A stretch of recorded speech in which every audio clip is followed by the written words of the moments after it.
Hello there, HQTs. I've got really exciting news for you. Our Friends feature is growing and we've got some super cool stuff going on. If you're on iOS, hopefully you updated the app today. Otherwise, be sure to do so right after the show. If you did update, try swiping to the right now. Here you can find nearby players that you can add as friends. If you connect your address book, you'll see a list of suggested friends as well. And trust me, add some new mates ASAP and keep them close because they can help you win in the next game.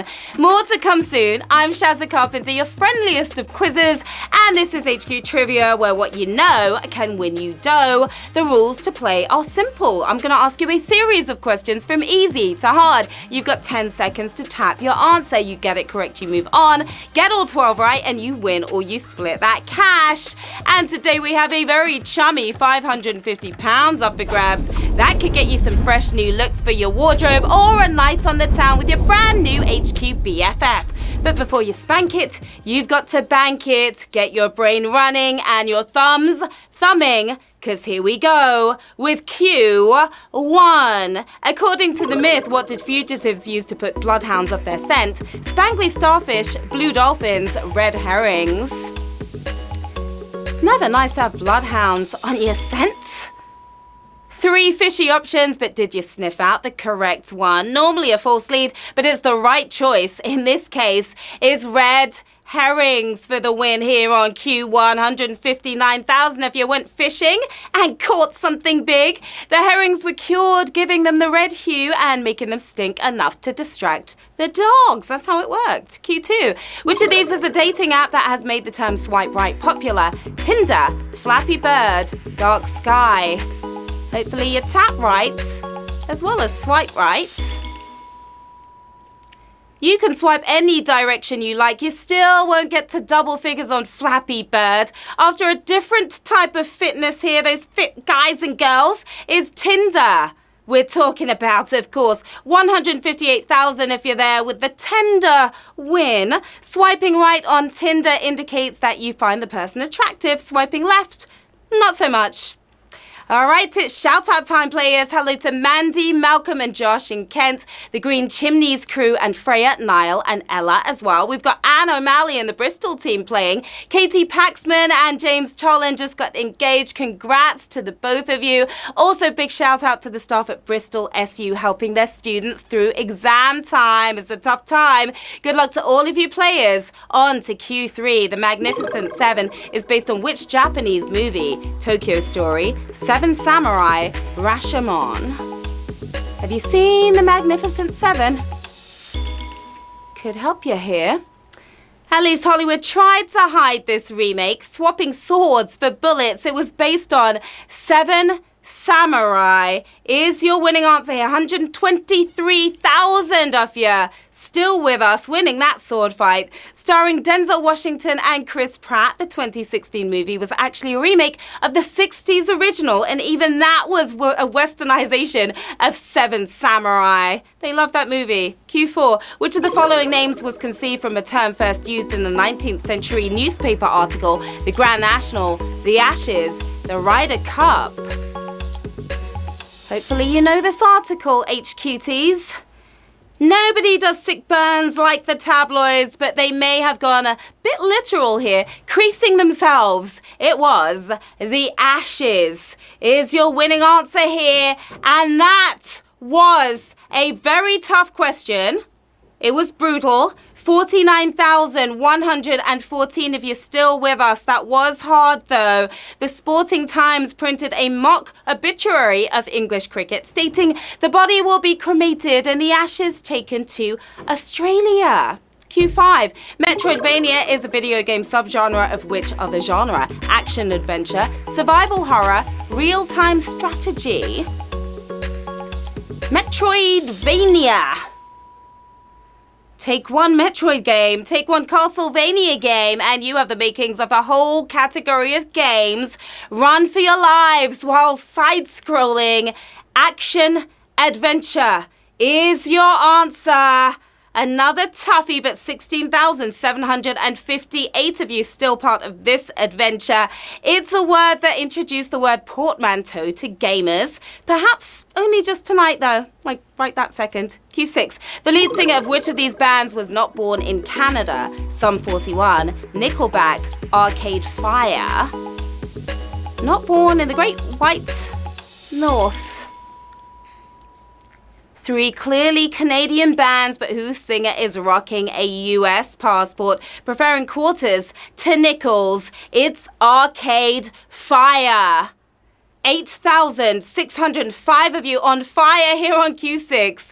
Win Butler was born in California, but met the rest of the band while studying at McGill University in Montreal. Q7, who was French president when Britain first joined the European Economic Community? Charles de Gaulle, Valéry Giscard d'Estaing, Georges Pompidou. I love mangling French.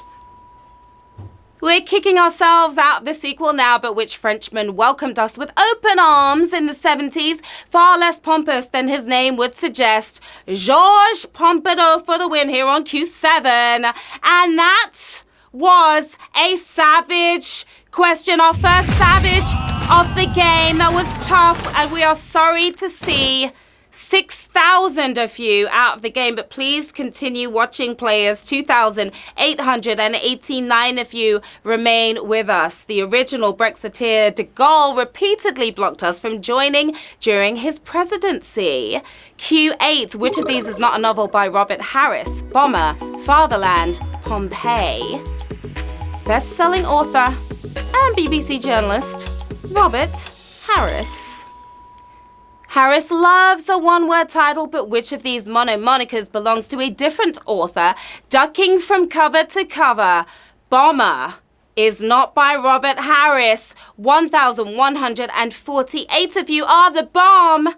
Lee Dayton's novel tells the story of an RAF bomber raid over Germany on the fictitious date of June the 31st, 1943. Of course, June the 31st does not exist on any year. Q9. Which of these historical figures lived the longest? Julius Caesar, King Henry V, Butch Cassidy. All from different time periods of history.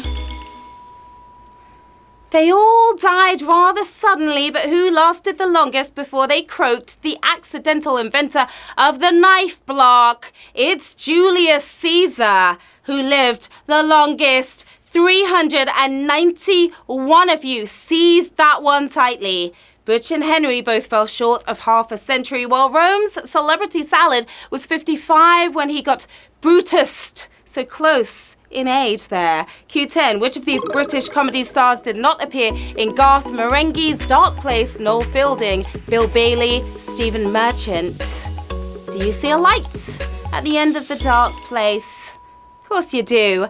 We all have NHS horror stories, but Dark Place Hospital was literally situated over hell. Despite having the perfect look for spoof 80s horror, it's Bill Bailey is the answer we were looking for. Perfect win there by 154 if you're here on Q10. Mighty Boosh's Fielding played a monkey man, while Ricky Gervais's lanky sidekick played a chef. Q11, which of these is the most expensive car number plate ever sold in the UK? 250 F1 VIP1. Hopefully they had a car to match. If you're dropping over $500,000 on a number plate, it had better be a blinder. The only figures fit for a Ferrari 250 GT SWB. It was 250. The answer we were looking for. That was a savage question. Sadly, here on Q11, you made it so far, but 16 of you are still with us. That was a tough one right there. 16 of you moving on to the final round with £550 up for grabs. Another 5 players using the extra lives to get back in. 21 players left in this game. Who was about to take home this win? Good luck to all of you. The first ever Christmas crackers were known by which name? Exploding presents, bangs of expectation, toy snaps. Christmas crackers are my faves. I hope you crack this question.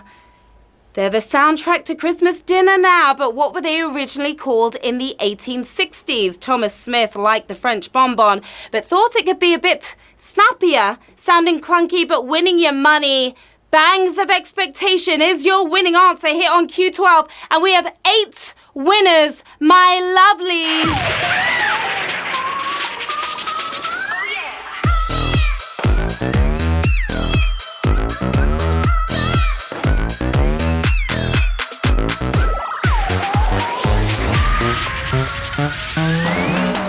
Massive congratulations to our 8 winners in tonight's game. We started with well over 100,000, about 150,000, I think.